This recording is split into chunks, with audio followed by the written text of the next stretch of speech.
Mesdames, Messieurs, chers collègues, bonjour. Nous avons aujourd'hui le privilège d'accueillir dans notre séminaire Madame Chaquet-Matossian, que vous connaissez déjà, et qui a une grande ouverture d'esprit propre à nourrir notre recherche. D'abord, elle est philosophe.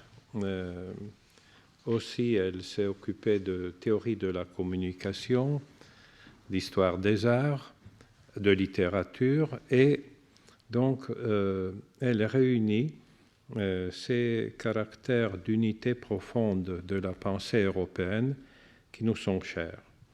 Dans son travail scientifique, elle a, je dirais, un axe privilégié, les études de la tradition des mythes et des symboles. Et je voudrais citer ici aussi le travail d'organisation qu'elle fait dans cette revue d'animation, dans cette magnifique revue, La part de l'œil, qui a réuni du reste comme éditeur aussi un certain nombre de ses livres. Et le tout dernier qui vient de paraître est consacré à Mikhaïl Bakhtin et les arts. Donc nous avons là vraiment, si nous pensons à Bakhtin, à sa théorie du monde à l'envers, du carnaval, de la tradition populaire, nous avons l'un des grands maîtres de la critique européenne. Mais ces travaux sont liés aussi à, je cite l'un de ses livres, à l'espace public et représentation. On pourrait même dire l'espace public de la représentation. Et puis, quelques-uns des grands mythes classiques et leur tradition, Saturne et le Sphinx, Prudhon, Courbet et l'art justicier, Paris en 2002, et surtout des livres qui ont vraiment renouvelé l'imaginaire, la conscience de notre imaginaire européen, des admirables secrets de l'Ararat, Vinci, Dürer, Michel-Ange, sur les traces d'Er et de Noé, dans l'édition La part de l'œil 2009. Et j'ajouterai, puisque là, vous trouverez les liaisons qui unissent les savants qui viennent souvent nous rendre visite, Le corps transparent, un livre réuni par Victor Stoïkita, que vous avez déjà entendu, qui viendra encore l'année prochaine sur la chaire européenne, et plus récemment, un livre consacré à Rousseau l'Arménien, Je ne porterai plus d'autres habits, Rousseau l'Arménien. Donc, il y a là cette circulation d'une conscience qui n'a pas, d'abord, une conscience des origines ancrée dans la profondeur de cette centralité de la tradition méditerranéenne, venant de l'Ararat arménien pour arriver jusqu'au Portugal, où Madame Matossian a enseigné à l'Universidade Nova de Lisboa de 1981 à 1993. Et cette circulation m'est particulièrement chère, nous est particulièrement chère dans un moment où on ne cesse que de fortifier des frontières qui n'existent pas finalement. Donc, voilà un bon exemple de conscience européenne. Et aujourd'hui, nous aurons une nouveauté supplémentaire, c'est-à-dire invisible mais présent en esprit, le séducteur de Kierkegaard. Donc, il y a 1000 raisons pour vous renouveler notre reconnaissance et pour aiguiser ce matin notre curiosité. Mesdames et messieurs, je remercie avant tout le professeur Ossola de m'avoir invité à participer à son séminaire dans ce lieu prestigieux, hanté de tant de grands esprits. Et ce n'est donc pas sans crainte ni tremblement que je vais vous proposer aujourd'hui une réflexion sur le séducteur kierkegaardien dans le cadre du visible, de l'invisible, de l'envers du visible. Je vais me baser sur le journal du séducteur, bien entendu, mais également sur d'autres textes de Kierkegaard, notamment les textes en rapport avec sa biographie, puisqu'il a écrit des journaux et des notes, et également il y a une correspondance. Et donc, étant donné que l'œuvre de Kierkegaard est absolument inséparable de deux événements majeurs de sa vie, à savoir la malédiction du père et les ruptures des fiançailles, la rupture des fiançailles avec Regine Olsen, je me baserai donc aussi sur ces textes-là, mais également sur d'autres textes de Kierkegaard. Je rappellerai brièvement que pour Søren Kierkegaard, il y a 3 stades de la pensée: le stade esthétique, le stade éthique et le stade religieux. Nous accédons au stade religieux par un saut. On ne passe d'un stade à l'autre que par un saut, mais principalement au stade religieux. Donc il y a 3 perspectives qui sont données. On peut les voir vraiment comme 3 fenêtres. C'est un terme fenêtre qui apparaît très souvent et on y reviendra chez Kierkegaard. Et Kierkegaard donc, est, lui, dans le stade religieux et on ne doit pas perdre cela de vue. Le journal du séducteur fait partie d'un livre en 2 volumes qui s'intitule, et quand je dis qu'il s'intitule, je fais une erreur d'un point de vue de Kierkegaard et on le verra tout de suite, qui s'intitule ou bien, parfois traduit aussi l'alternative, Enter Elle en danois. Et le premier volume est consacré à l'esthétique et le 2e volume à l'éthique. Et donc vous voyez que le journal du séducteur, que beaucoup de gens connaissent, c'est peut-être l'un des livres les plus populaires de Kierkegaard, est extrait du premier volume. Mais en fait, donc, le premier volume réunit des textes d'un esthète appelé A, et le 2e volume des textes d'un homme de l'éthique appelé Wilhelm, qui est assesseur au tribunal et qui tente d'édifier son ami l'esthète en lui écrivant. Le livre ou bien, n'est pas signé de Kierkegaard, mais d'un des pseudonymes de Kierkegaard, qui est Victor Eremita. Kierkegaard recourt à de nombreux pseudonymes, et ce sont les textes religieux qui sont signés par son nom.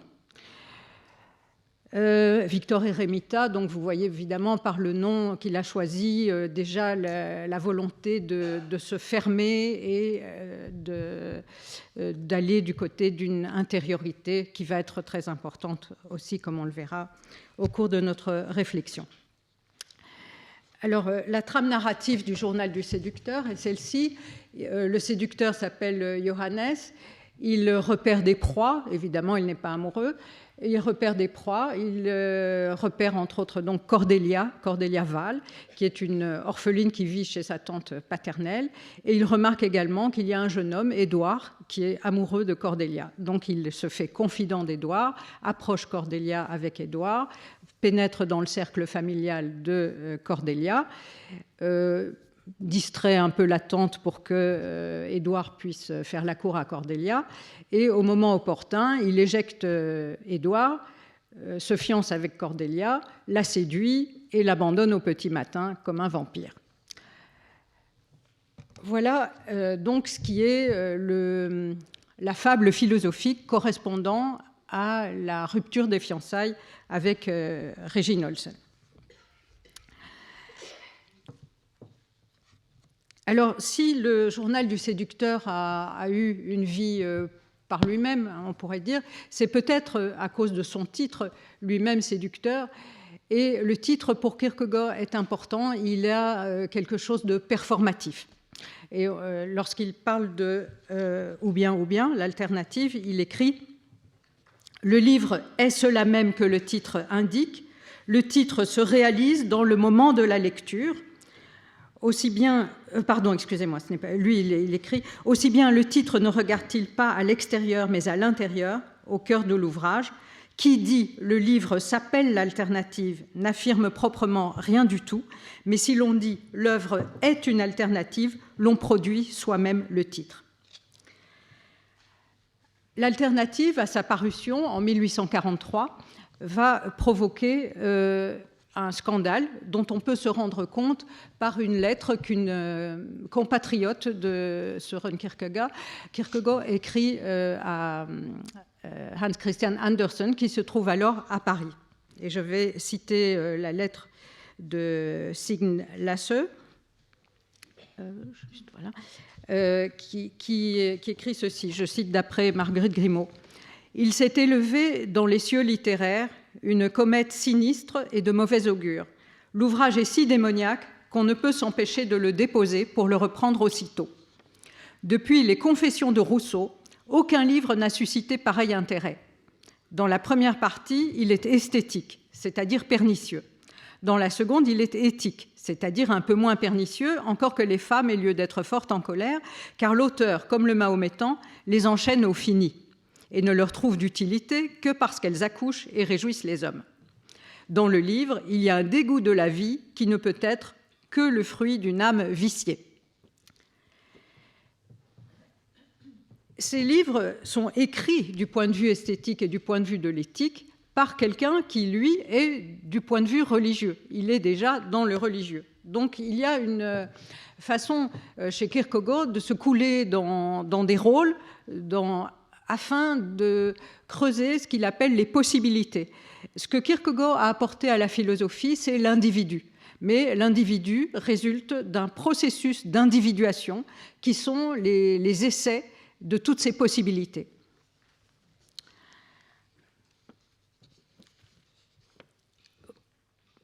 Alors, pour Kierkegaard, il y a une distinction qui va caractériser les trois stades, donc les deux premiers stades esthétique et éthique, mais il n'y a pas de progression, et l'autre stade, le stade religieux. Ce qui va les diviser, c'est le rapport à l'intérieur et à l'extérieur. Le stade esthétique et le stade éthique sont orientés vers l'extérieur. Le stade esthétique est de l'intérieur. Et cela concerne bien sûr le visible et l'invisible dans un renversement qui a lieu. Je cite Kierkegaard. Les deux disciples qui allaient à Emmaüs voyaient bien en quelque sorte que le Christ était avec eux. Mais c'est seulement au moment où ils le reconnurent en vérité qu'il devint invisible.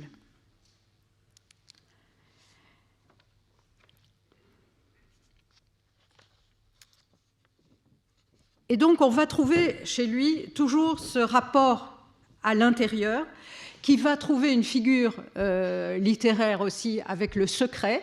On verra que tout est enveloppé, tout est emballé. Il y a une espèce de prédominance peut-être de la métonymie sur la métaphore, où il faut craquer des enveloppes, ouvrir des secrets. Et c'est le cas notamment de l'ouvrage L'Alternative. Alors, je vais commencer par voir un petit peu la question de l'enveloppe et du secret qui cache quelque chose d'invisible, avant d'aborder les processus optiques qu'on peut trouver chez Kierkegaard, principalement dans le Journal du séducteur ou dans L'Alternative, mais pas seulement. Le secret, l'enveloppe, alors le texte de L'Alternative est présenté comme ayant été trouvé dans un meuble, dans un secrétaire. L'éditeur, Victor Eremita, dit qu'il est tombé amoureux, c'est le mot qu'il emploie, obsédé et amoureux d'un secrétaire qu'il a vu chez un antiquaire. Il l'achète. Arrivé à un moment, il y a un tiroir récalcitrant qui le met en fureur. Il attaque le secrétaire à la hachette. Et là apparaît une porte secrète qui va dévoiler les manuscrits de l'esthétique et de l'éthique, donc qui vont former les deux volumes. Et souvent, on va retrouver cela chez Kierkegaard pour d'autres textes aussi. Voilà, un manuscrit qui a été trouvé au fond du lac, enveloppé, scellé, etc. Donc, c'est quelque chose qui revient à plusieurs reprises. Et dans la vie même de Kierkegaard, puisqu'il fait construire une armoire au tiroir invisible qui vont contenir tout ce qui a trait à sa relation avec Régine Olsen. Et on pourrait même dire mieux, c'est que ce meuble est Régine, parce que l'idée lui est venue à propos de quelque chose que lui a dit Régine au moment de la rupture. J'aimerais pouvoir passer ma vie avec toi, même si c'est pour être enfermé dans une petite armoire. Lui-même se décrit comme un coffre scellé qu'il faut aussi ouvrir par un ressort. Je m'imaginais, si j'ose dire, mon âme enfermée dans une boîte munie d'une serrure à ressort que les circonstances extérieures devaient ouvrir en exerçant leur pression sur le ressort. Nous sommes des meubles, pas toujours commodes, il est vrai. Avec ses tiroirs forcés à la hache, le meuble est à l'image du corps de la jeune vierge Cordélia. Si cette jeune fille veut voir clair en elle, elle reconnaîtra que je suis homme à l'y aider. C'est devant moi qu'elle doit succomber. Le meuble illustre ce qu'il en est du moi de l'auteur dans son rapport au réel, et on se rappellera cette citation d'Yves Bonnefoy, à qui je rends hommage ici, notant que pour l'homme, face à l'absurdité de l'existence, je cite, « Les choses de ces journées privées désormais de sens sont chacune devenues un meuble au tiroir qui n'ouvre pas, une pure énigme, le dehors au centre effondré du dedans d'ici. » Et par cette phrase magnifique, on voit cette perturbation du temps et de l'espace, le dehors, le dedans, ici, qui va être très caractéristique aussi du séducteur kierkegaardien, qui va être un perturbateur d'espace-temps par la transformation qu'il opère aussi chez ses proies. Il a une fonction matricielle, il est invisible et élastique.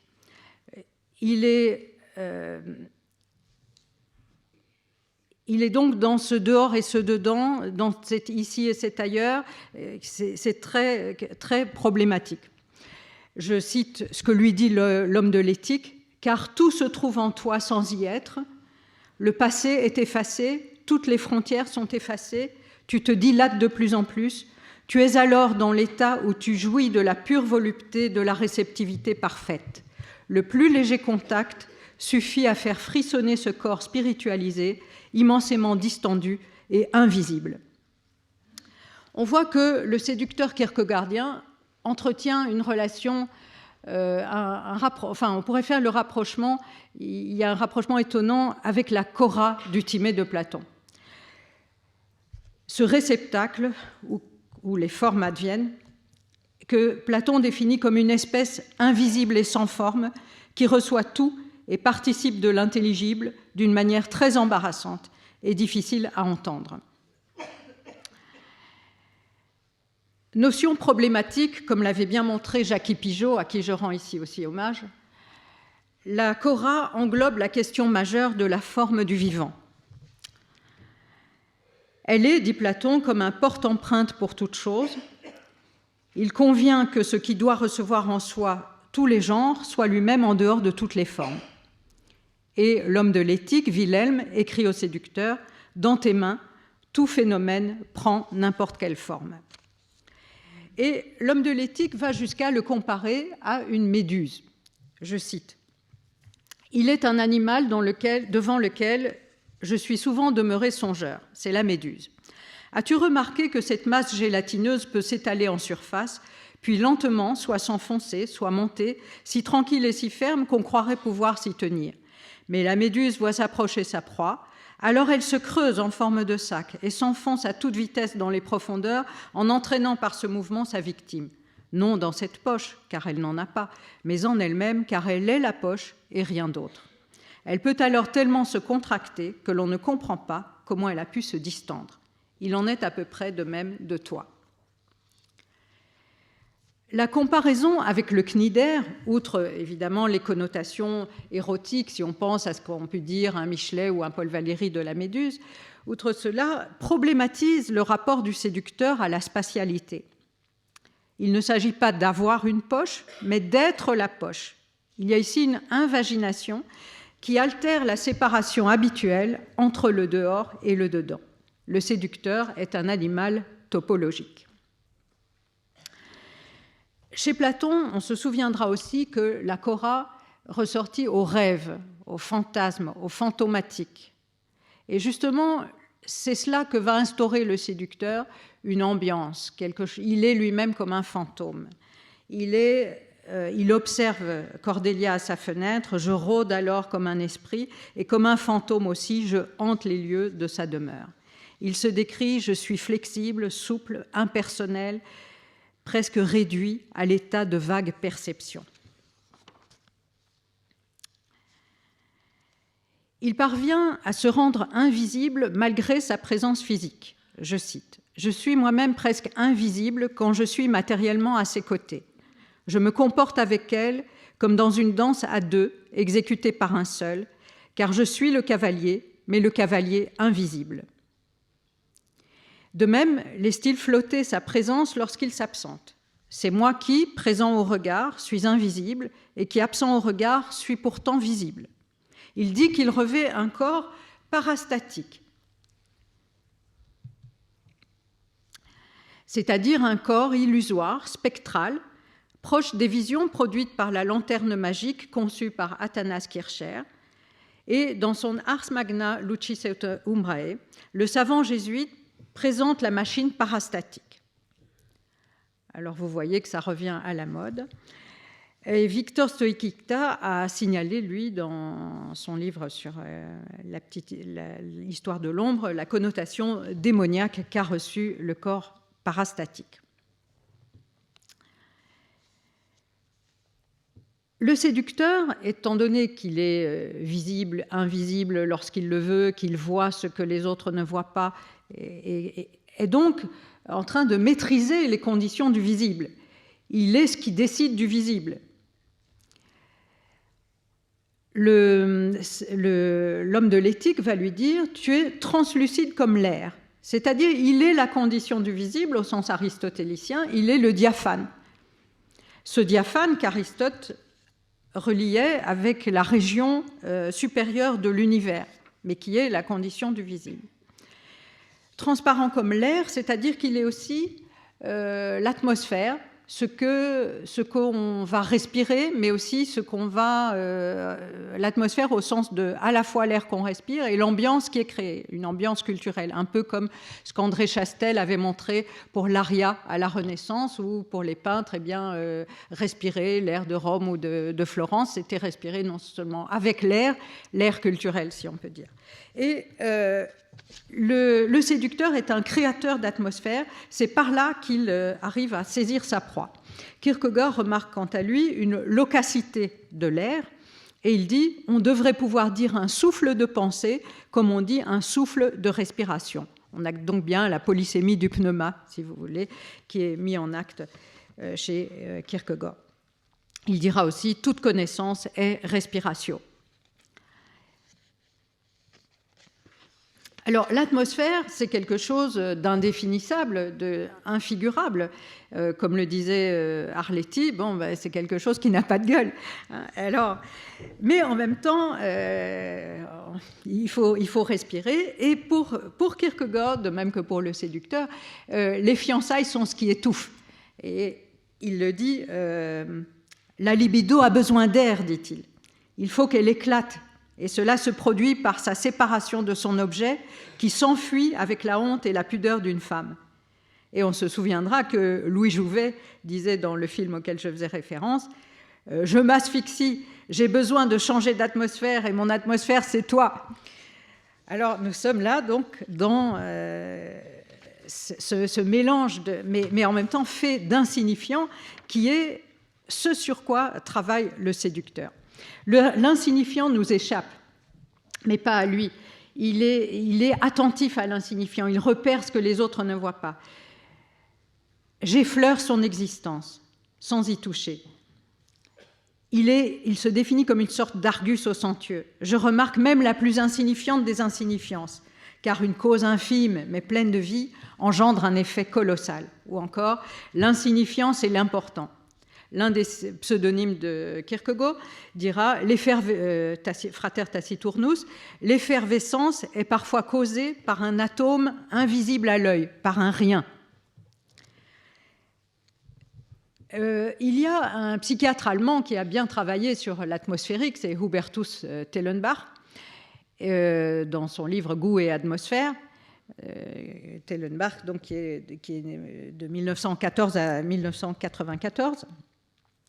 Et qui a revalorisé l'odorat, la saveur, souvent dévalorisée au bénéfice de la vision, pour montrer qu'au fond, notre première perception, celle du corps, est liée aux odeurs et aux saveurs, mais surtout donc aux odeurs.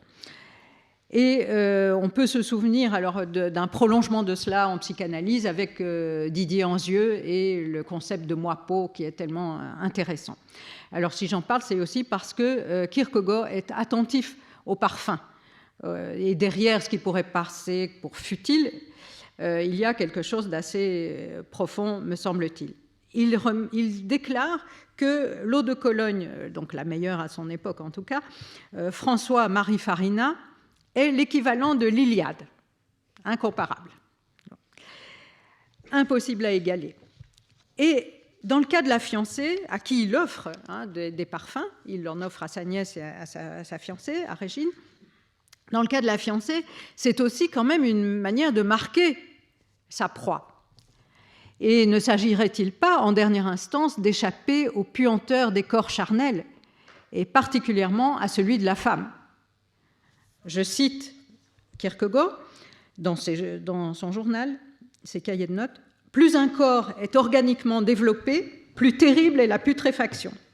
En pourrissant, l'herbe embaume. Une bête dégage de la puanteur. La déchéance d'un homme est terrible, encore plus celle d'une femme. Faut-il en conclure à la supériorité de l'homme sur la femme ?» La question, c'est que dans cette logique, l'herbe est supérieure à l'homme. Mais bon. Alors, dans l'atmosphère, il y a aussi l'unheimliche, l'inquiétante étrangeté. Et ce terme de unheimlich va apparaître très très souvent sous la plume de Kierkegaard. Freud, après, définira l'unheimlich comme tout ce qui devait rester secret, dans l'ombre, et qui en est sorti.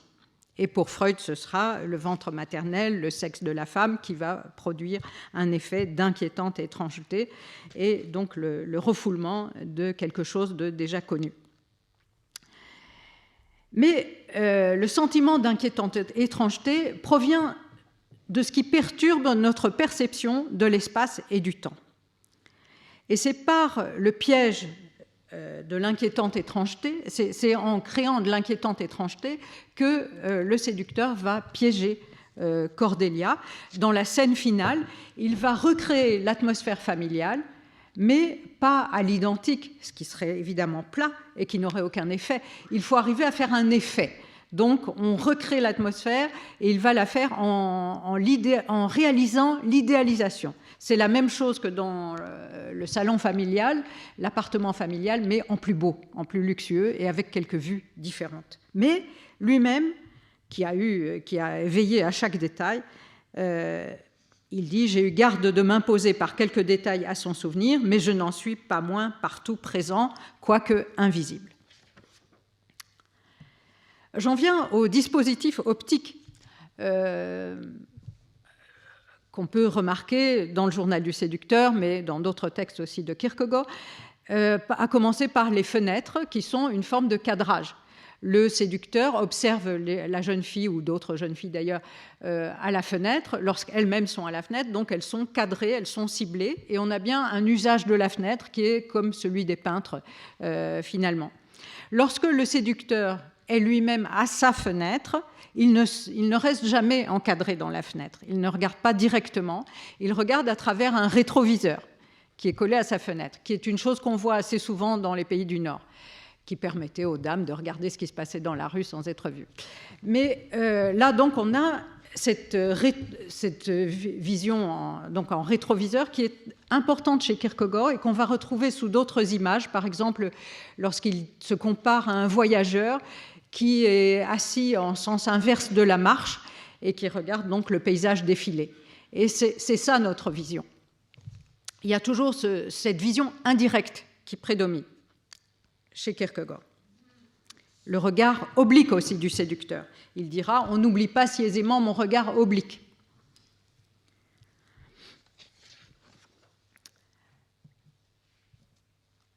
Il y a les lunettes, qui sont quelque chose d'intéressant. Vous avez vu tout à l'heure dans le portrait sur le timbre que Kierkegaard est représenté avec ses lunettes. Les lunettes sont pour lui un signe de distinction qui vont de pair avec le bel habit à la mode, le chapeau, le cigare. Bien, il le présente comme ça.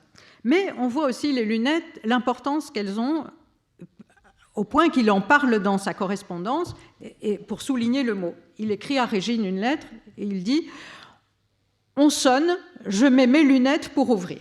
Et il souligne le mot « lunettes ». Donc on voit le verre comme une forme de protection. Il ouvre la porte, mais il reste une paroi qui peut cacher, et ça va être ça le rôle des lunettes, qui peut cacher un symptôme quasi invisible du trouble de l'âme, les larmes. Il écrit « Car des lunettes dissimulent bien des choses, même une larme à l'œil ». Les larmes offrent à Kierkegaard l'occasion d'une analogie entre microcosme et macrocosme, entre symptômes et indices météorologiques en rapport avec la transcendance. S'il pleut, nous aussi nous pleuvons, car les larmes sont comme la pluie, les larmes du ciel. Tantôt elles sont une averse s'abattant d'un ciel chargé ou des nues du désespoir, quand s'ouvrent les écluses des yeux et du ciel.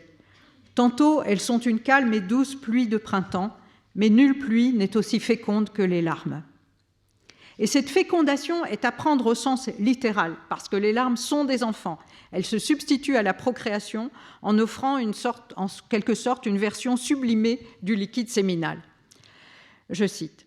« De même que les femmes juives considéraient comme un déshonneur d'être sans enfants, de même le chrétien devrait tenir pour un déshonneur d'être sans larmes, qui, comme des enfants, sont des présents de Dieu. Et comme Rachel, prier Dieu d'ouvrir ce flanc et ses viscéras de cette personne céleste et de donner dans les mouvements profonds du cœur le témoignage que la conception est effectuée. Les larmes doivent se faire déluge pour effacer la faute, la retirer du visible.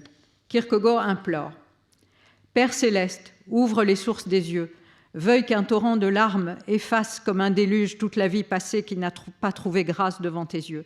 Mais donne aussi un signe comme autrefois, quand tu posas l'arc-en-ciel, tel un portail de grâce, pour montrer que tu ne veux plus nous effacer par un déluge. » Loin de signifier l'oubli, l'effacement réalisant le retrait du visible marque bien plutôt la présence vers laquelle je dois me retourner pour avancer. Je cite, « Tandis que le chrétien a la conscience d'un déluge qui a anéanti l'existence antérieure, la philosophie croit que c'est ici que commence l'existence. » On part d'un effacement.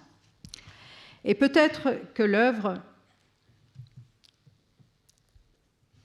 Erase the Koning Drawing de Robert Rauschenberg renforce ce lien que d'aucuns ont perçu entre la démarche de l'artiste, son engagement religieux et la pensée du philosophe danois. C'est une étude de Lorraine Acampora. Erase the Koning Drawing de 1953 est fait à partir d'un dessin au crayon et à l'encre que De Koning a donné par amitié, il s'agit d'un dessin réussi, que De Koning a donné par amitié à Robert Rauschenberg, qui a fait ce travail d'effacement pendant plus d'un mois et qui a encadré et mis une plaque sur ce dessin effacé pour signifier l'épaisseur que De Koning est là, sa présence est là dans cet effacement, la présence de l'amitié. Et c'est ça, c'est au fond cette énergie invisible de l'amitié ou de l'amour qui est à l'œuvre dans l'œuvre. Et pour Kierkegaard aussi, cette amitié est liée à cette question du déluge et de l'effacement. L'ami unique de Kierkegaard devient pour lui la montagne d'Arménie sur laquelle s'est arrêtée l'Arche de Noé. Il écrit à Émile Bozen, « Cher Émile, toi, mon ami, l'unique, pour lequel j'ai enduré ce monde qui de tant de façons m'apparaissait insupportable, l'unique qui resta lorsque je laissai l'infernale tempête du doute et de la méfiance emporter et détruire tout le reste. Mon Ararat, où en sont les choses? Selon toi, le climat est-il maintenant propice pour mettre le pied à terre? Puis-je maintenant quitter mon arche, ou plutôt mon rafio au maigre équipage? » On verra aussi que les lunettes, pour Kierkegaard, peuvent être étranges et nous donner, au fond, le sentiment de vertige lorsqu'il invente, ou il imagine plutôt, des lunettes dont un verre grossirait démesurément et dont l'autre verre rapetisserait aussi de façon très puissante. Et là, nous aurions donc, à partir de cette vue, à travers ces étranges lunettes, la simultanéité des deux infinis de Pascal. Réunis ici, je cite l'auteur des Pensées, car qui n'admira que notre corps, qui tantôt n'était pas perceptible dans l'univers, imperceptible lui-même dans le sein du tout, soit à présent un colosse, un monde, ou plutôt un tout à l'égard du néant où l'on ne peut arriver. Et la phrase suivante de Pascal montre bien qu'il ne s'agit pas d'arriver à quelque chose de relatif et à une moyenne à travers ces deux vers, mais bien à l'effroi et au tremblement. Pascal écrit « Qui se considérera de la sorte s'effraiera de soi-même et, se considérant soutenu dans la masse que la nature lui a donnée, entre ces deux abîmes de l'infini et du néant, il tremblera dans la vue de ses merveilles. » Autre objet optique, la longue vue, le télescope, et c'est le document que vous avez reçu en danois. La lettre, mais ce qui m'importait, c'était le dessin surtout, c'est pour ça que... Mais je vais bien sûr vous lire la traduction de la lettre effectuée par Anne-Christine Abar. Cette lettre est très intéressante parce qu'elle établit un parallèle entre la vision de l'artiste magicien qui recourt à des procédés optiques et la vision de l'individu retournant son regard sur lui-même. Alors, je cite dans la traduction de Anne-Christine Abar, « Voilà Knippelsbro. La personne avec la lunette, c'est moi. » Donc, c'est longue vue télescope. Le mot danois est kikkert, qui vient du néerlandais kijken, qui veut dire regarder. Tu sais que les personnages représentés dans des paysages ont en général l'air assez curieux. Sois rassuré, je suis loin d'être aussi laid. Toute interprétation artistique conserve toujours quelque chose de l'idéal, même dans la caricature. Des connaisseurs d'art se sont disputés pour savoir pourquoi l'artiste n'a rien tracé aux alentours. Certains ont cru y voir une allusion à un conte populaire dans lequel un homme est tellement absorbé par la contemplation de la vue depuis Knippelsbro qu'il finit par ne rien voir d'autre que l'image produite par sa propre âme et qu'il aurait tout aussi bien pu voir dans une pièce obscure. D'autres l'ont expliqué par son incapacité à dessiner des maisons en perspective. Bon, étant donné les références à la perspective, au paysage, etc., et à l'art, peut-être que Chambre noire aurait été préférable à pièce obscure comme traduction. Camera obscura. D'autres l'ont expliqué donc, par son incapacité à dessiner des maisons en perspective. Même la lunette possède une caractéristique particulière dont la tradition raconte la chose suivante. La lentille extérieure est en effet un verre réfléchissant, de sorte que lorsqu'on dirige la lunette vers Trekroner, en se plaçant du côté gauche du pont avec un angle de 35 degrés en direction de Copenhague, on aperçoit alors tout autre chose que ceux qui vous entourent. Et ainsi, durant une agréable causerie, sur la vue panoramique des navires, on peut voir, on croit voir, on espère voir, on désire voir, peut-être désespère-t-on de ne pas voir, ce que le génie mystérieux de la lunette montre à celui qui sait l'orienter correctement. Ce n'est qu'entre de bonnes mains et pour de bons yeux qu'elle devient ce divin télégraphe. Pour tout autre, elle n'est qu'un objet fort inutile. Alors on voit avec les phrases comme « celui qui sait l'orienter correctement », le tropisme essentiel à l'opération d'individuation, avec les degrés aussi, etc. Donc, toute cette question d'orientation. Et Kierkegaard note dans son journal « Je ne passe ni à l'horizon de la journée, ni à l'horizon de la génération que l'on découvre au télescope. » La signification spirituelle enveloppée dans la recommandation révèle un usage de l'instrument d'optique proche de l'esprit baroque qui se servait du télescope pour illustrer la sentence « Auget et minuit ».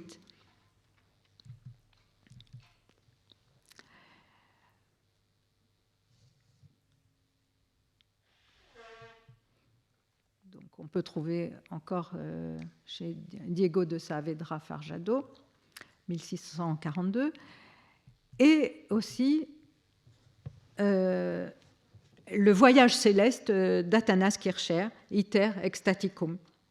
Jurgis Baltrušaitis a quant à lui montré combien l'histoire du télescope s'enveloppait de merveilleux et de magie, en ce qu'elle restait tributaire de celle du miroir du phare d'Alexandrie, l'une des 7 merveilles du monde. Si on regarde le dessin, on voit ce dessin qui occupe tout le commentaire de la lettre quand même, donc il est important, c'est un autoportrait de Kierkegaard. Le dessin nous montre un personnage qui tient une longue vue démesurée par rapport à sa taille. La forme phallique évidente en fait plus qu'une prothèse optique. Étant donné la prédilection de Kierkegaard pour les fenêtres, pour le crime, pour les détectives, on peut se rappeler le personnage de James Stewart dans Fenêtres sur cour, où le téléobjectif de l'appareil photo vient pallier la castration symbolique figurée par la jambe plâtrée.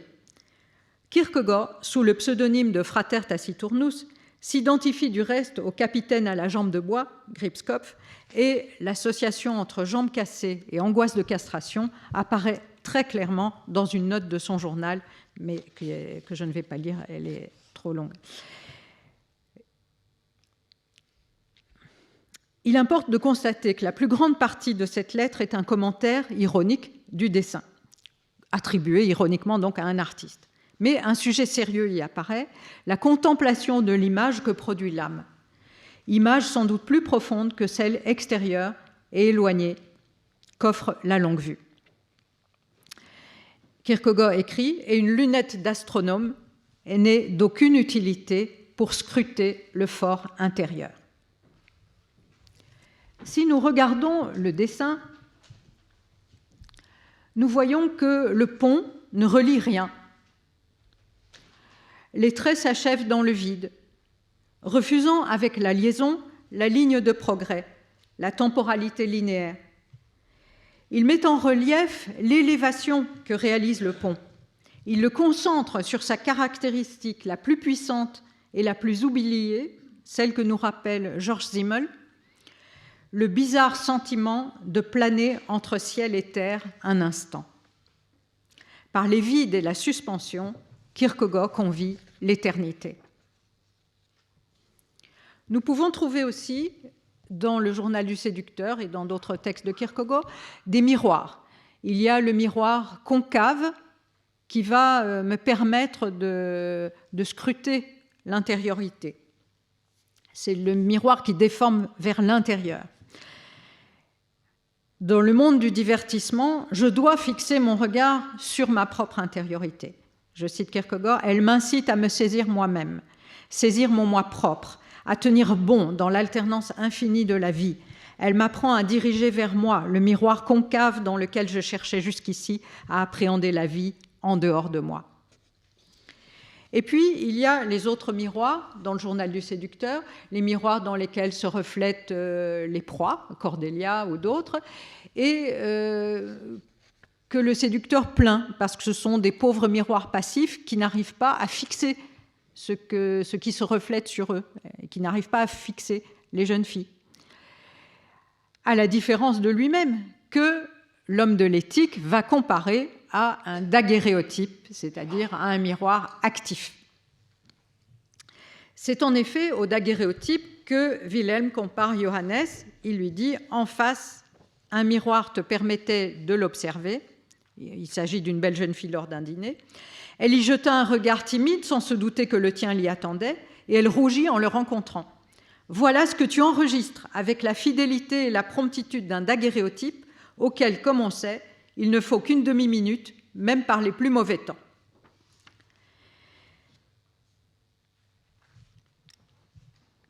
Alors on peut penser à ce que Yves Bonnefoy avait écrit dans Poésie et photographie en commentant ou en se référant au discours que Arago avait prononcé le 7 janvier 1839 pour faire l'éloge du daguerréotype. Yves Bonnefoy écrit « Ce qui fait événement, c'est qu'on a sur la plaque de cuivre une reproduction aussi complète qu'exacte de ce qu'auparavant on ne pouvait rencontrer que dans ces 3 dimensions. Et c'est donc que ce dehors, ce change perpétuel, a été pris au collet et va rester là, immobilisé dans cette très singulière nouvelle image. » Alors l'homme de l'éthique exagère un peu la rapidité avec laquelle s'effectue la prise du modèle.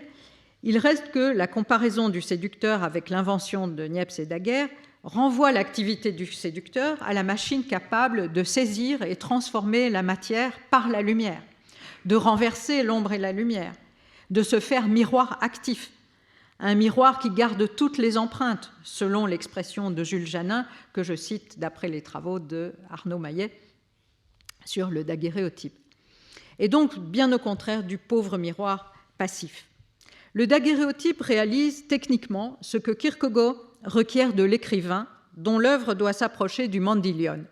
Je cite, « Le portrait de l'écrivain, son individualité, doit se refléter dans son œuvre comme le portrait que Christ aurait envoyé au roi Abgar d'Édesse.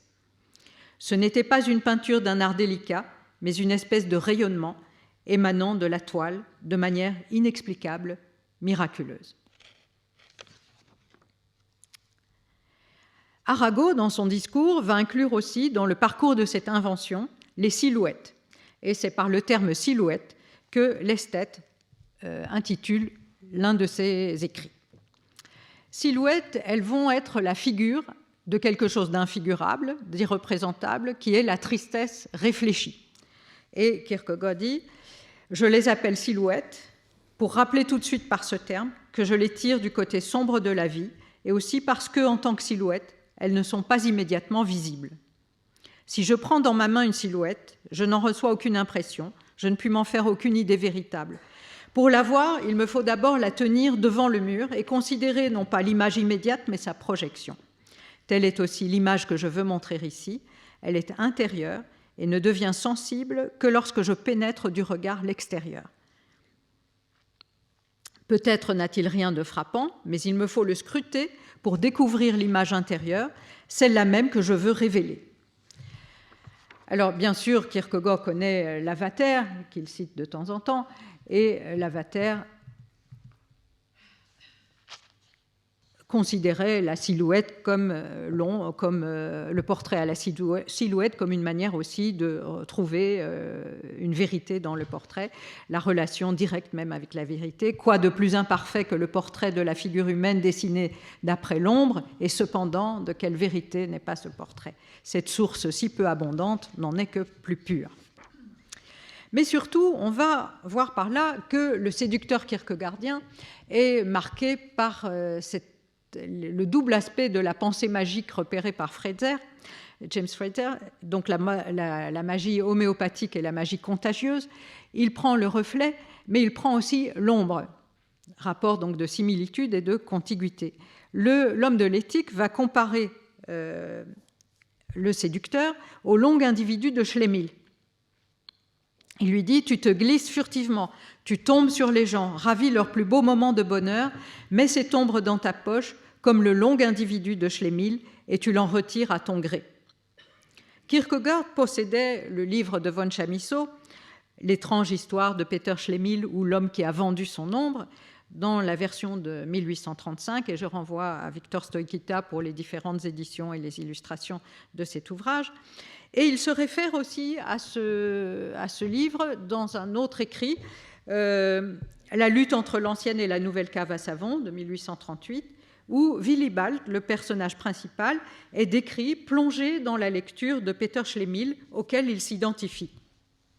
Je cite, « Quel curieux ouvrage ce Schlemihl! Est-ce d'ailleurs un livre? Ne s'agit-il pas de moi-même? C'est bien ça. Je suis une fiction de Chamisso, ombre moi-même. » Et bien sûr, dans cette vie, il y a cette ombre avec nous, ombre, tache, que Kierkegaard essaye d'effacer en vain.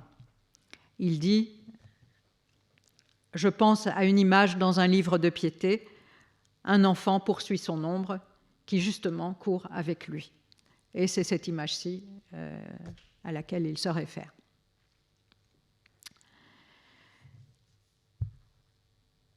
On peut voir aussi l'importance de la Véronique chez Kierkegaard. J'avais tout à l'heure fait référence au Mandylion, mais il y a un traitement de la Véronique qui est assez particulier.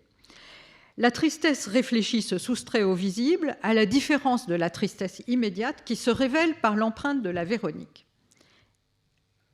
La Véronique est l'exemple le plus achevé de la tristesse immédiate. Je cite. La tristesse immédiate est en effet l'empreinte immédiate laissée par le sceau de la tristesse et entièrement conforme à celui-ci, comme l'image que Véronique gardait sur le voile.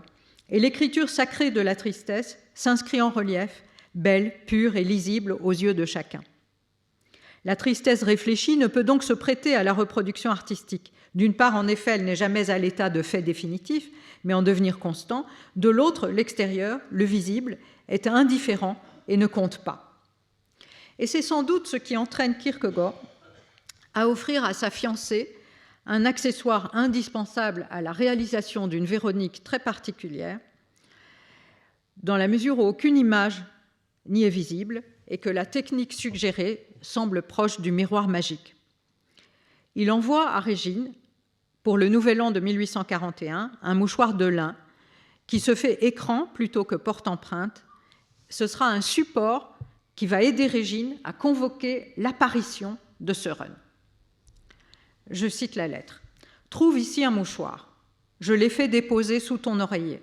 Si tu devais brusquement te réveiller, angoissé par un douloureux cauchemar, ne parvenant plus à retenir les larmes, alors sèche-les avec cette étoffe de lin. Pense que c'est moi qui te l'ai envoyé et que j'aurais aimé les sécher moi-même, puisque ce mouchoir de lin évoquait mon souvenir, te rappeler que tu as séché mes larmes, toi, la seule à l'avoir fait, puisque tu es la seule à les avoir vues. Alors, si tu le veux, tu pourras aisément voir mon image sur ce linge. La pieuse Véronique a séché la sueur du Christ avec une précieuse étoffe de lin. En récompense, son visage y demeura inscrit. Et quand elle eut plié le mouchoir 5 fois, elle possédait 5 images du Christ. Pour me voir dans ce mouchoir, il te faudra toi-même convoquer mon image. Je sais que tu en es capable. On voit que le mouchoir de lin devient le support d'une vision qui provient de l'intérieur, à la différence de la Véronique liée à l'extériorité de la tristesse immédiate. On peut alors se poser la question de savoir si l'interprétation qui accorde à la Véronique un statut de portrait ne se fourvoie pas, elle aussi, dans l'extériorisation. Dans une prédication de 1841, Kierkegaard se réfère à la Véronique, non pour y voir la face du Sauveur, mais les larmes. Je cite. « Il est une compassion qui traverse la vie dans la pauvreté. Les mains vides, elle ne possède ni or ni argent, mais un unique trésor terrestre, un linge précieux qui sert à essuyer les larmes. » Aussi, est-ce peut-être une autre interprétation de la Véronique que propose Kierkegaard, rappelant celle de Zurbarán. Obsédé par ce motif, le peintre espagnol l'a représenté 13 fois. Et au fur et à mesure, il y a une quasi-disparition du visage du Christ qui devient de plus en plus évanescent, comme on peut le voir à travers les versions de Bilbao et de Valladolid. Donc ici, celle de Stockholm, où il est encore assez visible, et puis Bilbao, où c'est plus évanescent, et Valladolid, où il a quasiment disparu. Le contraste entre... Omar Calabrese a bien montré donc, cette disparition du visage du Christ. Le contraste entre la matérialité du support peint de façon très précise et l'évanescence du visage entraîne Omar Calabrese, le sémiologue, à écrire, je cite, « L'évanescent, irréel, divin, se trouve dans l'émergent, réel, humain, et consiste en cela. Or, c'est justement de là que naît un paradoxe fondateur de la religion comme acte de foi. De fait, il se trouve que plus je vois sur le plan matériel, moins je vois sur le plan spirituel. Mais moins je vois sur le plan matériel, plus je vois sur le plan spirituel. » Kierkegaard donne à Régine un mouchoir de lin sur lequel personne ne verra rien, à moins d'avoir la capacité de convoquer l'apparition par un retournement intérieur. Les larmes de la compassion troublent la vision du monde matériel.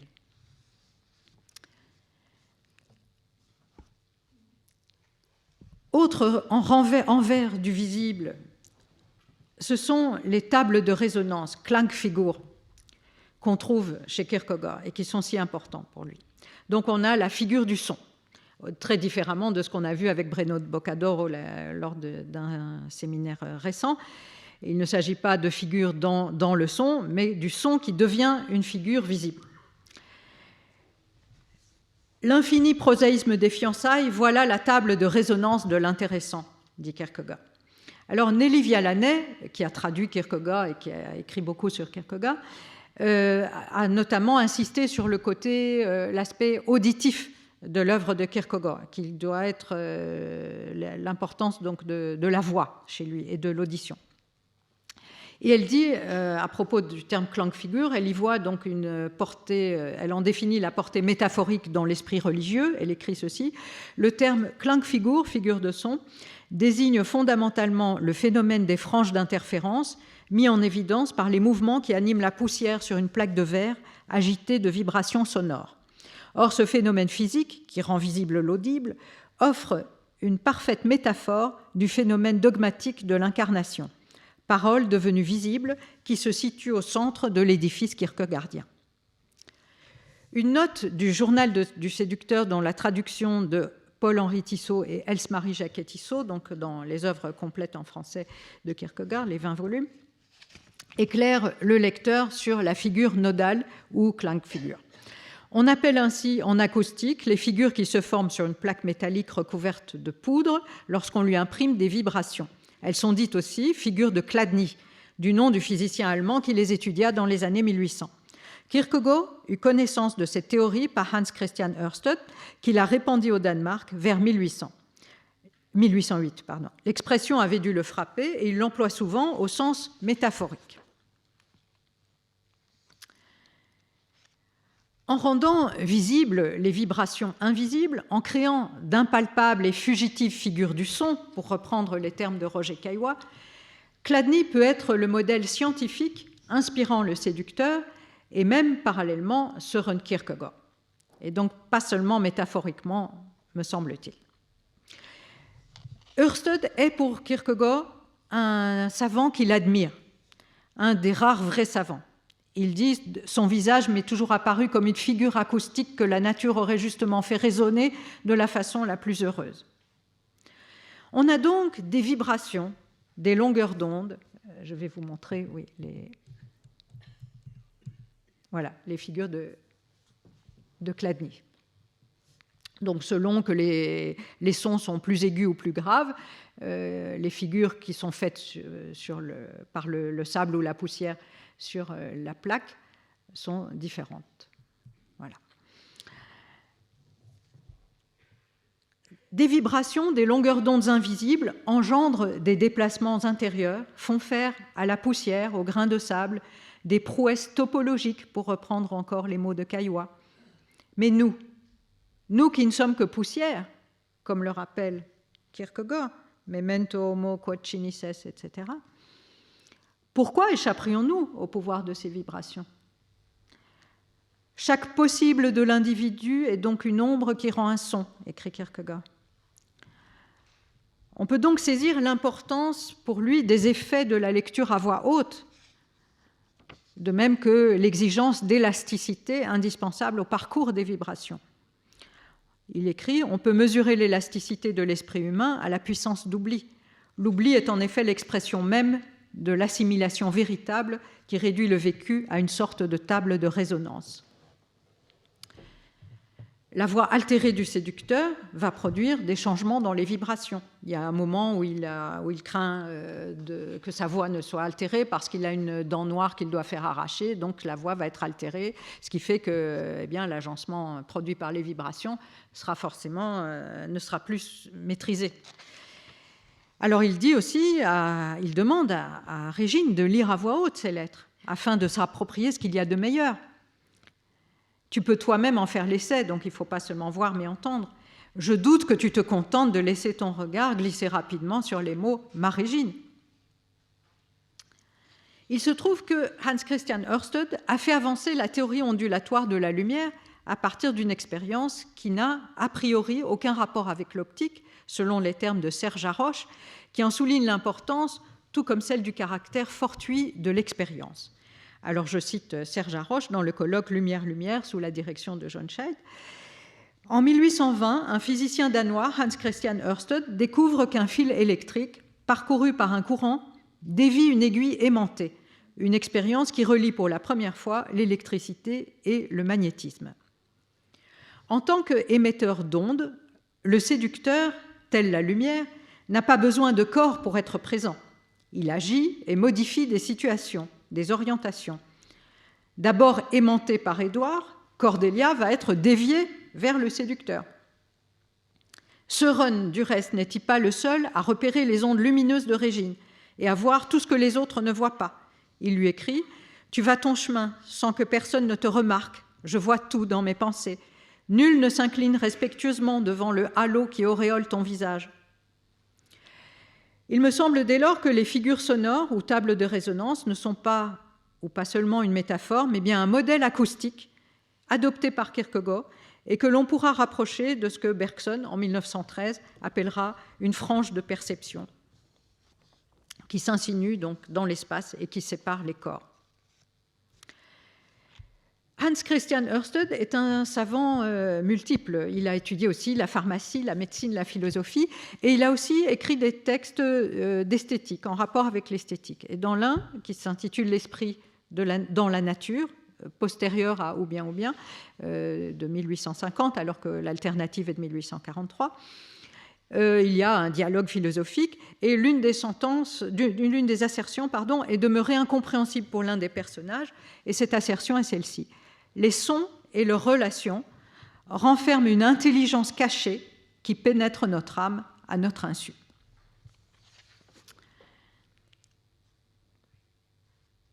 Pour Kierkegaard, la voix annonce tout autant la maturation de l'esprit que le changement du corps. C'est bien le manque d'assurance dans l'intonation qui va attirer l'esthète vers le jeune homme mélancolique, par exemple. A contrario, c'est la prononciation de Schelling qui annonce d'emblée l'aigreur de sa personne. La voix dévoile, l'hypocrite par exemple. Lors du décès de l'un des frères de Kierkegaard, le beau-frère s'écrie de sa voix grêle « Ja, was ist der Mensch ?»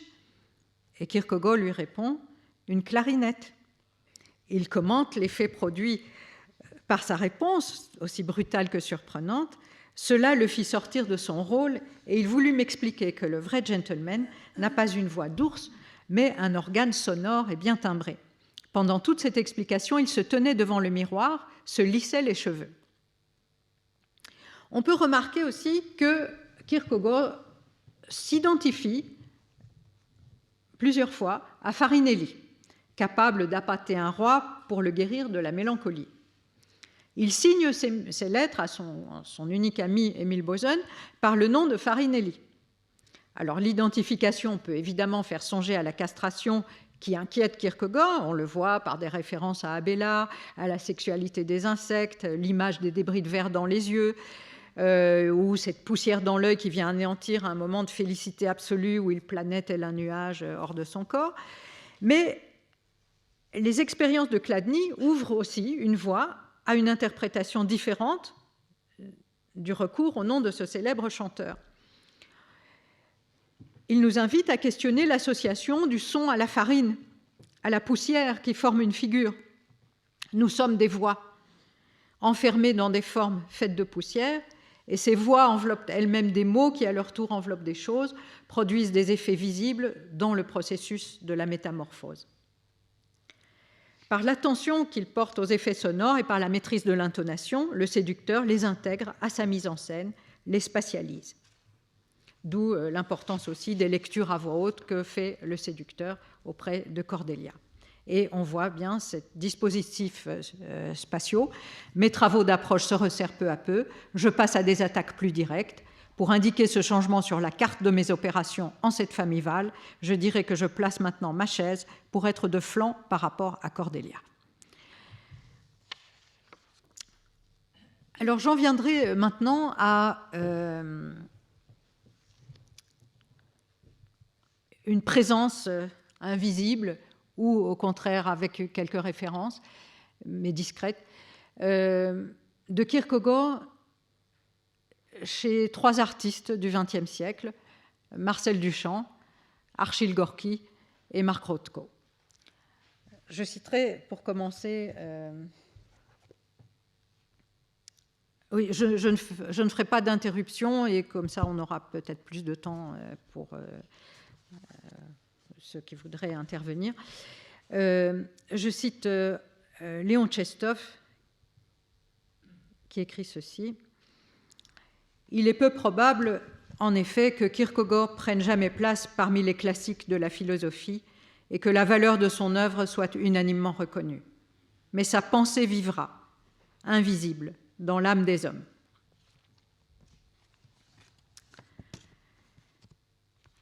Marcel Duchamp, son œuvre porte sur une réflexion, toute son œuvre concerne une réflexion sur la vision, et il est à la recherche d'une autre dimension qui ressortit à l'invisible. Alors, oui.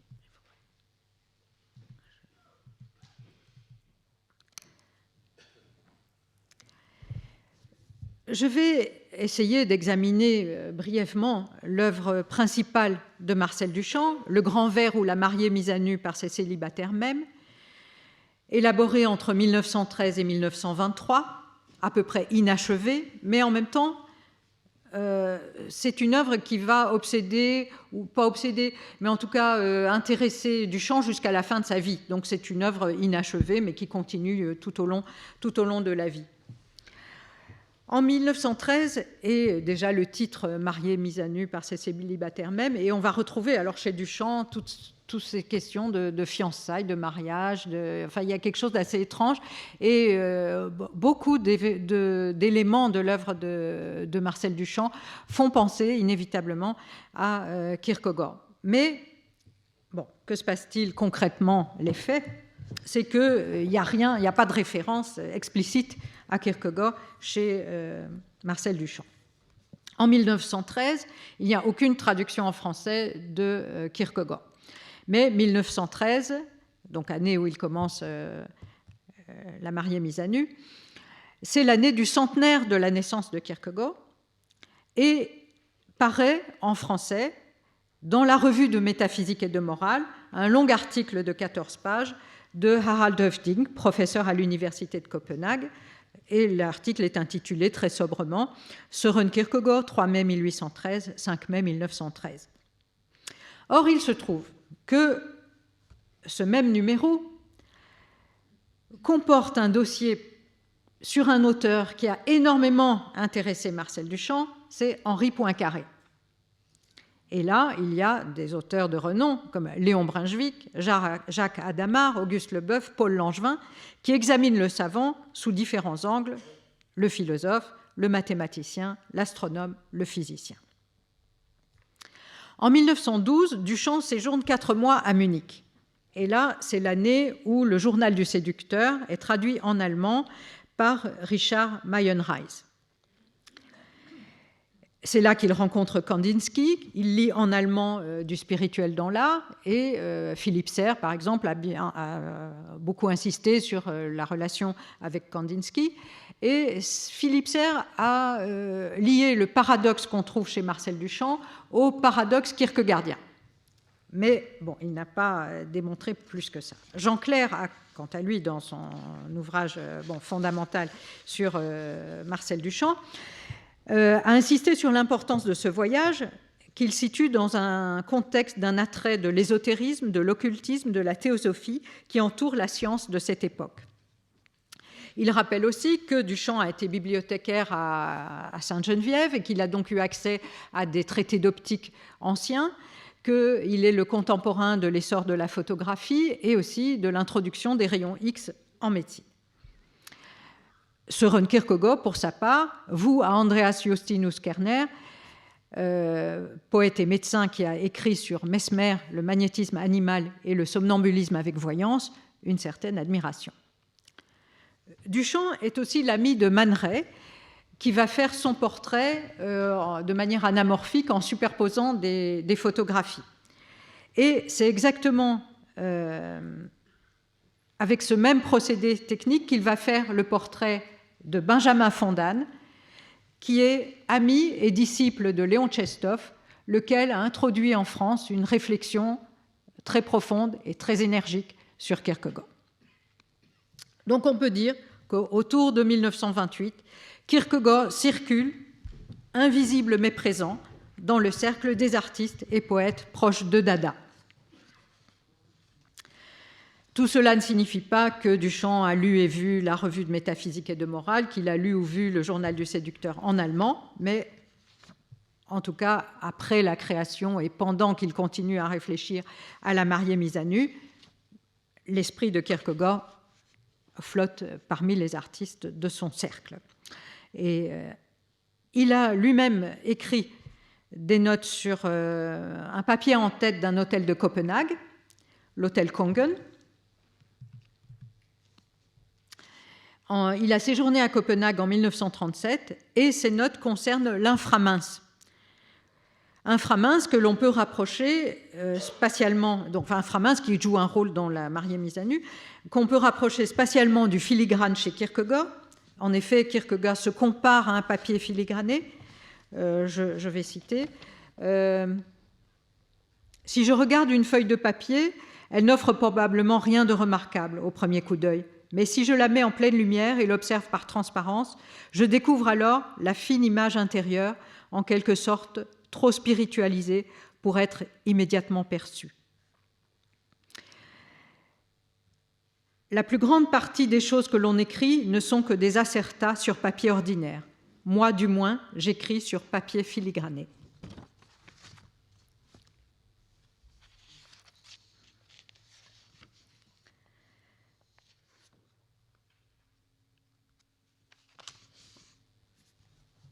Pour Duchamp, l'inframince est aussi le possible. Il dit « le possible est un inframince ». Et on a vu tout à l'heure l'importance des possibilités pour Kierkegaard. Alors, beaucoup de choses les rapprochent. Le rôle qu'ils accordent, la grande place qu'ils accordent à l'humour, au renoncement, à l'effacement, au paradoxe, l'usage des pseudonymes, le recours au hasard, au jeu de mots, à l'ennui, la tristesse et bien sûr la mélancolie. On peut trouver toute cette question de l'enveloppe aussi chez Duchamp, avec l'ampoule d'air, par exemple, le hasard en conserve, la boîte en valise. Alors voilà une boîte en valise. Dans les boîtes en valise sont regroupées en miniature toutes les œuvres qui vont être importantes par rapport à la mariée mise à nu. Sans compter le jeu d'échecs, l'escrime. L'absolu kierkegaardien, dimension invisible de l'éternité, dont l'accès exige le retournement, devient chez Duchamp la recherche de l'invisible par le dépassement de la troisième dimension. Ce qui obsède Duchamp, c'est la quatrième dimension, comme l'a bien montré Jean Clair. Duchamp réfléchit à la perspective, il refuse donc le rétinien.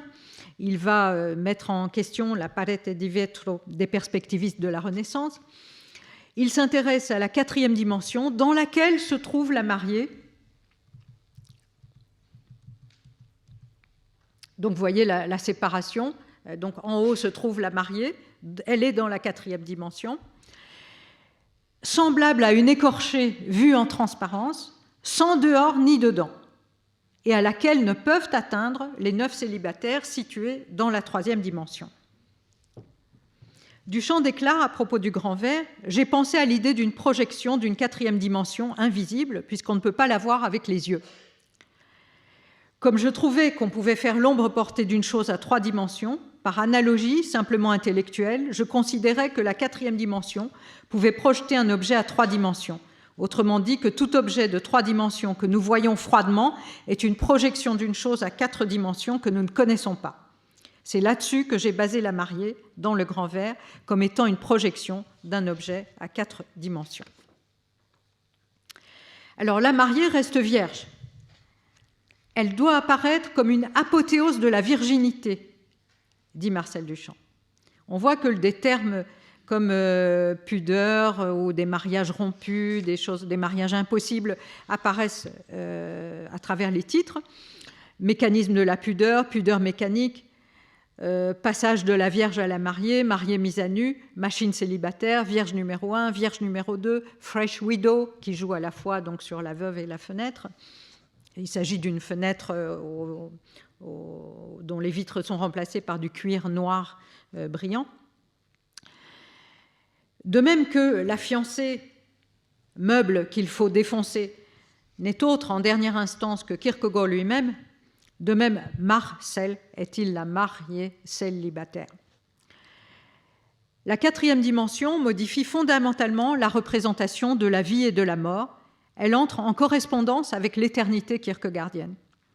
Je cite Duchamp. « La naissance, la vie et la mort d'êtres animés ne seraient que des phases présentes... Pardon, c'est pas Duchamp, c'est le mathématicien Jouffret que Duchamp a bien lu.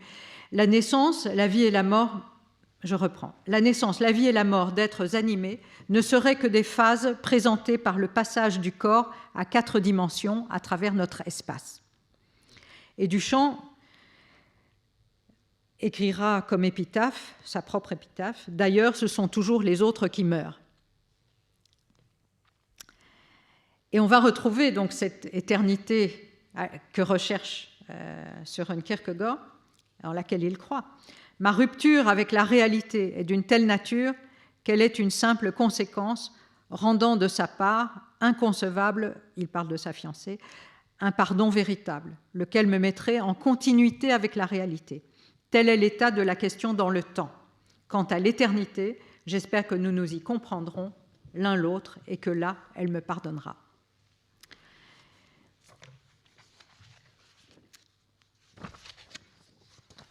Alors, je ne développe pas tous les rapprochements qui pourraient être faits, donc je m'en tiens à cette question d'espace et de temps. Et pour aborder... Ah oui, il y a aussi l'élevage de la poussière chez Duchamp qu'on peut rapporter évidemment à ce qu'on a vu avec les expériences de Chladni. Voilà. Alors, Archil Gorky, pardon, il y a une erreur dans la date, c'est 1945, je me suis trompée. Gorky a peint le journal du séducteur, Diary of a Seducer, en 1945. De son vrai nom, Vostanik Adoyan, il est né dans l'Arménie historique, dans la région de Van, vers 1902 ou 1904, et est venu aux États-Unis en 1920. Il est l'ami de Willem de Koning, et il peint donc ce tableau où domine la noirceur, comme une façon de plonger dans la mélancolie qui est au cœur de la séduction. Le séducteur kierkegaardien est mélancolique, l'esthète kierkegaardien est le mélancolique par excellence. Mais aussi, c'est la mélancolie de l'artiste, ce qui est au fondement de son travail. Gorky a abandonné donc la représentation figurative et il est là dans ce biomorphisme sombre ici, dans cette mélancolie qui est due évidemment à sa vie aussi, également, puisqu'il a vécu le génocide arménien, il a vu sa mère mourir de faim, il est atteint d'un cancer très grave, sa femme le trompe avec son ami le peintre Mata, son atelier prend feu, il a un accident de voiture, il ne peut plus peindre, et il finit par se suicider, ce qu'on peut comprendre, en 1948. Et André Breton, ami de Gorky, verra dans le biomorphisme de Gorky le vrai rythme de la vie. Il écrira dans le texte d'introduction à l'exposition des œuvres de Gorky à la galerie Julian Levy en 1945 à New York. Marcel Duchamp était à l'inauguration. Ici, pour la première fois, la nature est traitée comme un cryptogramme. Et donc on retrouve ce secret, ce langage secret qu'il faut essayer de transcrire. Dans une lettre de 1944, Jeanne Rénal, une amie du couple Gorky, se remémore l'un des propos du peintre. Elle écrit « J'aimerais bien me rappeler exactement les mots qu'il a utilisés, mais le sens c'était que lorsque vous courez après un nouvel amour, vous ne trouvez que ce que vous avez laissé dans l'ancien. » Et avec, bien sûr, là, cela nous ramène au premier amour, qui est le seul qui compte pour Kierkegaard. Et cela reflète aussi la pensée de Kierkegaard exprimée à travers une citation reprise plusieurs fois par le philosophe américain William James, ami de Bergson, « We live forward, we understand backward ». Et j'en viens maintenant à cette autre présence de Kierkegaard chez un peintre du XXe siècle, Mark Rothko, qui va lui prendre cette dimension religieuse kierkegaardienne. De son vrai nom, donc Marcus Rothkowicz, lui aussi va se suicider.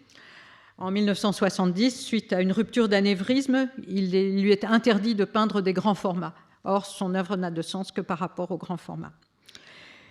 Lui aussi va abandonner la représentation figurative et arriver à quelque chose finalement dans l'esprit de ce qu'on a vu avec Zurbaran. Il s'agit pour Rothko d'atteindre l'intériorité, de travailler de l'intériorité, dans l'intériorité, ce qui exige, comme chez Kierkegaard, un certain type de verre optique. Je peins de très grands tableaux, J'ai conscience que, historiquement, la fonction de peindre de grands tableaux est grandiloquente et pompeuse. La raison pour laquelle je les peins, cependant, c'est précisément parce que je veux être intime et humain. Peindre un petit tableau, c'est se placer soi-même hors de sa propre expérience. C'est considérer une expérience à travers un stéréopticon ou au moyen d'un verre réducteur. Quelle que soit la manière dont on peint un plus grand tableau, on est dedans. Ou encore, les grands formats vous prennent en eux. Le grand format ne procède pas seulement de l'absorption de l'artiste dans l'œuvre, mais réalise aussi celle du spectateur. Le grand format fait vivre l'intériorité. Il nous en fait faire l'expérience. Je cite encore Rothko. J'ai aussi suspendu les tableaux les plus grands, de sorte qu'ils dussent d'abord être rencontrés en contact immédiat, de manière que la première expérience soit d'être à l'intérieur du tableau. L'intériorité va de pair avec l'effacement de soi, où intervient aussi l'ironie. Je cite Rothko. La vérité doit se dépouiller elle-même du soi, qui peut être très décevant. Ou encore, se connaître est valable pour soustraire le soi au processus. L'œuvre de Rothko n'invite pas aux commentaires, encore moins au classement, mais bien à l'action. De même que le journal du séducteur séduit, que l'alternative est l'alternative, que pour Kierkegaard, c'est le lecteur qui doit faire le livre, que pour Duchamp, c'est le regardeur qui fait le tableau. Eh bien, pour Rothko aussi, le regardeur fait une sorte de mariage avec l'œuvre qu'il regarde. Une nuit de noces. Un mariage spirituel. Je cite, « Aucun jeu de commentaires possible ne peut expliquer nos peintures. Leur explication doit provenir d'une expérience consommée entre la peinture et celui qui la regarde. L'appréciation de l'art est un mariage authentique des esprits. Et en art, comme dans le mariage, l'absence de consommation est un motif d'annulation. » Rothko cherche l'intensité, s'oppose au décoratif. Il parle des ingrédients qui sont nécessaires au travail artistique. Et ces ingrédients rappellent énormément les notions kierkegaardiennes. Il y a une préoccupation de la mort, la sensualité, l'ironie, la tension, l'esprit et le jeu, l'éphémère et la chance, le tragique et l'espoir. Et aussitôt après qu'il ait mentionné ces ingrédients, Rothko se réfère explicitement au penseur danois. Je cite, « J'aimerais mentionner un livre superbe, Crainte et tremblement de Kierkegaard, qui traite du sacrifice d'Isaac par Abraham. Le geste d'Abraham fut absolument unique. Ce qu'Abraham fit était incompréhensible. Il n'existait aucune loi universelle qui pardonne un tel geste qu'Abraham devait accomplir. Aussitôt qu'un acte est commis par un individu, il devient universel. C'est identique en ce qui concerne l'artiste. L'autre problème d'Abraham était de savoir s'il devait le dire à Sarah. C'est le problème de la réserve. Certains artistes veulent tout dire, comme à Confesse. Moi, en tant qu'artisan, je préfère en dire peu. Il y a plus de force à dire peu qu'à tout dire. Intériorité donc, dimension de l'invisible dans laquelle nous plongent les grandes surfaces où les couches d'ombre se superposent aux couleurs. Black on Maroon, que vous avez ici, date de 1958. Rothko noircit, puisqu'il pose le noir sur le marron. Et ce noircissement, en termes kierkegaardiens, est l'histoire même du sacrifice d'Abraham auquel s'identifie le penseur danois. Je cite Kierkegaard. Quand l'enfant doit être sevré, la mère se noircit le sein, mais son regard se pose toujours avec autant d'amour sur l'enfant. Il croit que le sein a changé, mais la mère reste inchangée. Et pourquoi se noircit-elle le sein ? Parce qu'elle dit qu'il serait dommage de lui garder tout son attrait dès lors que l'enfant n'y a plus droit. Ce conflit est facile à résoudre, car le sein n'est qu'une partie de la mère elle-même. Heureux celui qui n'en connaît pas de pire, qui n'a pas eu besoin de se noircir soi-même, qui n'a pas eu besoin d'aller en enfer pour savoir comment se présente un diable et se dessiner à son image, afin, si possible, de sauver un autre, du moins dans son rapport avec Dieu. Ce serait là le conflit d'Abraham. Celui qui a éclairci ce mystère a expliqué ma vie. Nous avons vu combien les réflexions de Kierkegaard tiennent compte des inventions techniques, des expériences scientifiques, de ce qui l'entoure à son époque. Combien sa pensée peut se faire présente chez des peintres hantés par ce qui dépasse le visible et qu'ils tentent de traduire par la peinture, hors de la représentation ou dans une forme de construction mentale. Pour tout philosophe, la séduction a toujours été le contraire même de la liberté. Le piège de l'assujettissement qui bien souvent commence par l'image et spécialement par l'image de soi. Ma vie commande un tableau, annonçait Descartes dans sa préface à la dioptrique. Le discours de la méthode est bien la préface à la dioptrique et à la géométrie. D'où la nécessité de démonter le piège de l'image, d'en connaître le mécanisme pour ne pas y être asservi. Les écrans luisants ne sont plus les pauvres miroirs, mais bien les regards obliques cherchant à nous capturer. Et c'est vers eux, comme en des miroirs magiques, que nous nous tournons, pensant y trouver les réponses à presque toutes nos questions. Et nos téléphones portables, avec leurs vibrations, leurs bourdonnements, leurs alertes, leurs sons multiples, ne produisent-ils pas des figures sonores entraînant de nouveaux dispositifs spatiaux? L'Ethernet semble pour sa part s'offrir à nous comme la réalisation d'une 4e dimension, une connexion ubiquitaire à l'invisible, où s'entremêlent le dehors et le dedans. Peut-être qu'à force de faire des selfies, un jour quelqu'un se regardera. Je vous remercie.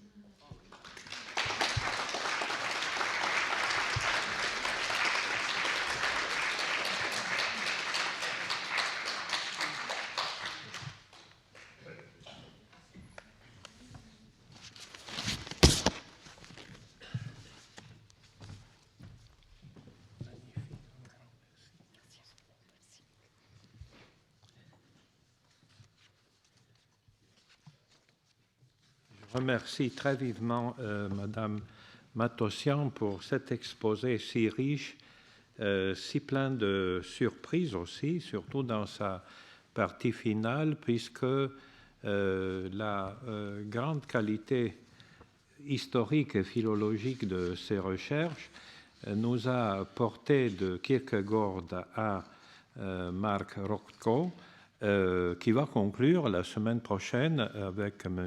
Arauta notre séminaire avec des citations si précises. J'aurais jamais imaginé en effet que Duchamp pouvait avoir des rapports avec Kierkegaard, mais là vous avez cité par le biais de Tchestov et de la revue de métaphysique des liens tout à fait vraisemblables et possible. Et notre séminaire va s'enrichir. Je me permettrai simplement d'évoquer 3 points qui sont essentiels dans notre séminaire, dans sa distinction précisément l'envers du visible n'est pas l'invisible. Alors tout d'abord, je vous remercie beaucoup pour avoir évoqué ce passage important que nous retrouvons dans un livre peut-être le plus beau de Max Milner sur les disciples à Emmaüs. Quand les disciples reconnaissent Jésus à Emmaüs, c'est le moment même où il devient invisible. Donc il y a là toute une réflexion à faire qui a été conduite d'une manière admirable sur les différentes versions que Rembrandt donne de Emmaüs. Et ceci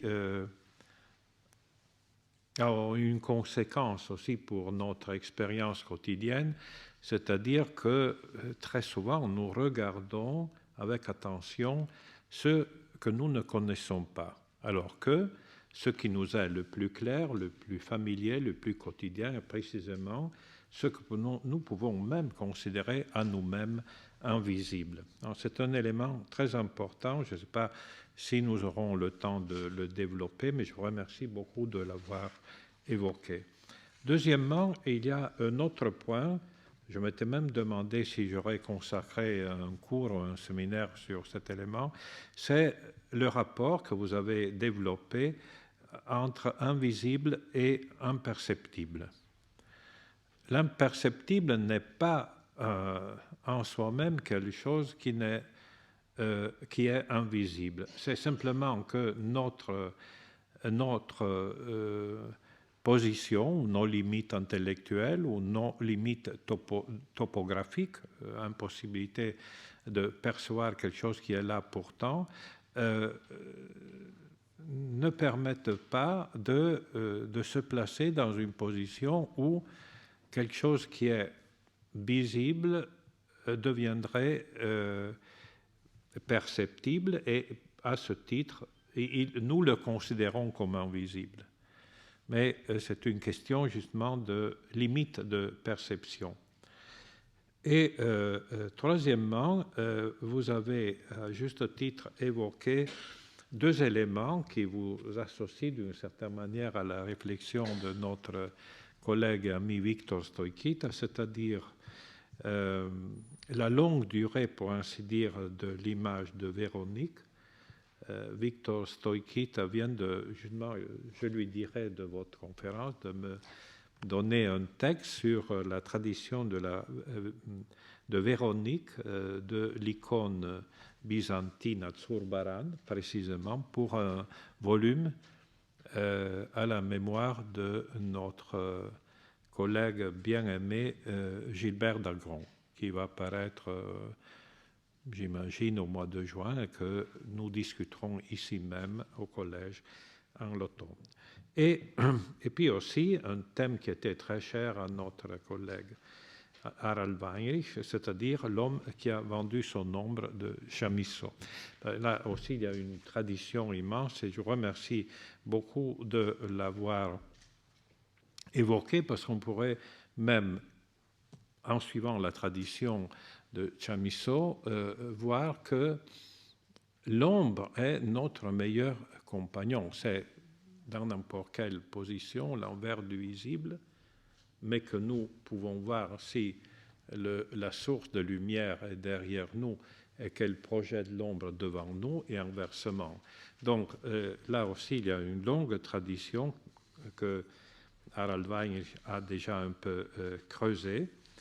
Et puis, troisièmement, il y a tout cet élément musical que Brenno Boccadoro a un peu évoqué, mais vous avez bien marqué la différence des deux perspectives. La figure qui est à l'intérieur de la note, mais là, dans votre cas, c'est plutôt l'expansion sous forme de vibration. Et je vous remercie beaucoup parce que je ne connaissais pas du tout ce traité d'acoustique de Chladni, mais qui va être en effet très important avec tout ce qui est autour. Et là, vous avez évoqué en plus un auteur danois, donc évidemment connu par Kierkegaard, concernant l'électricité, le magnétisme, là aussi d'autres vibrations. Bien, tous ces éléments très importants nous conduisent à mieux penser ce que nous ne voyons pas. Là, vous nous avez donné une leçon à la fin de votre exposé, dans l'art contemporain. On a toujours l'impression que l'abandon du figuratif, qui a été très abondant au XXe siècle, soit aussi un abandon de la signification. C'est un problème énorme, mais nos habitudes, qui sont des habitudes évidemment figuratives, ont souvent le présupposé que l'abandon du figuratif comporte l'abandon de la signification, alors que dans les trois exemples que vous avez montrés, et tous liés dans un cas d'une manière spécifique, dans d'autres cas par des citations de journal ou de leur travail de théorie, eh bien, il y a au contraire une question fondamentale, au moins chez les auteurs que vous avez cités et d'autres, c'est-à-dire quelle serait la compensation de la perte du figuratif. Et là aussi, ces peintres ont développé d'une certaine manière, quelquefois d'une manière implicite, une espèce de philosophie de l'invisible ou de l'envers du visible qui est très importante. Et je vous remercie de les avoir intégrés à notre réflexion, parce qu'il y a rien de plus éloquent que la perte du figuratif pour nous introduire dans un domaine qui est obligé de s'appeler à l'invisible pour donner de la signification aux éléments, aux volumes, aux couleurs, aux formes qui sont proposées au lecteur. Et le dernier cas que vous avez présenté, c'est-à-dire les grands volumes de Rothko, les grands formats,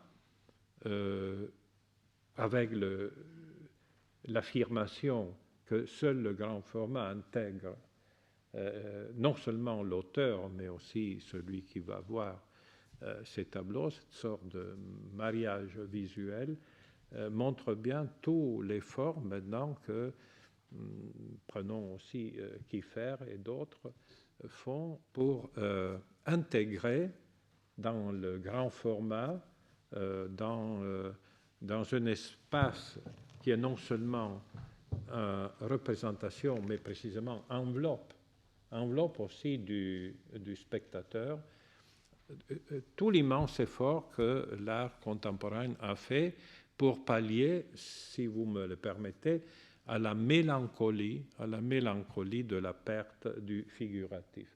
Donc là, je termine ma petite, ma petite glose, mais pour vous remercier profondément de cette perspective que vous avez offerte à partir d'un texte.